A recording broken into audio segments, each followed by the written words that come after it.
তারাবির সালাতের রাকাত বিতর্ক এড়িয়ে চলুন, রাকাত নিয়ে বিতর্ক করবেন না। 8 রাকাত 20 রাকাত নিয়ে যে মারামারি এই দেশে, এটা শয়তানের ফন্দি। চিল্লায় বলেন এটা কার ফন্দি? আমরা 20 রাকাত পড়ি, আপনারা হয়তো 8 রাকাত পড়েন, কোনো অসুবিধা নাই। আমরা যারা 20 রাকাত আমরা পড়তেছি, আমরা 20 রাকাতের কথাই বলি, 20 রাকাত আমরা পড়বো আজীবন। সৌদি আরবে মক্কা মদিনায় 20 রাকাত পড়ে, কোনো অসুবিধা নাই। অন্যান্য মসজিদগুলো 8 রাকাত পড়ে, এই নিয়ে এদের মধ্যে মারামারি আছে?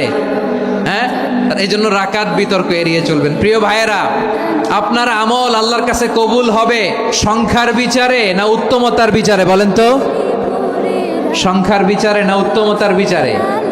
উত্তমতার বিচারে। কত চমৎকার ভাবে আপনি আল্লাহর সামনে দাঁড়াতে পারছেন এটা বিবেচ্য। রুকু সেজদাগুলো সুন্দরভাবে করবেন। রুকু থেকে সোজা হয়ে দাঁড়ানো ওয়াজিব, 2 সেজদার মাঝখানে সোজা হয়ে বসা ওয়াজিব। এই তাদিলুল আরকান বাদ দিলে হানাফি মাযহাব মতে সৌ সেজদা দিতে হবে, অন্য মাযহাব মতে নামাজি হবে না, আপনার নামাজি হবে না। এই জন্য ধীরস্থির ভাবে তারাবির সালাত যেন আমরা আদায় করি। পারা যাবে তো ইনশাআল্লাহ?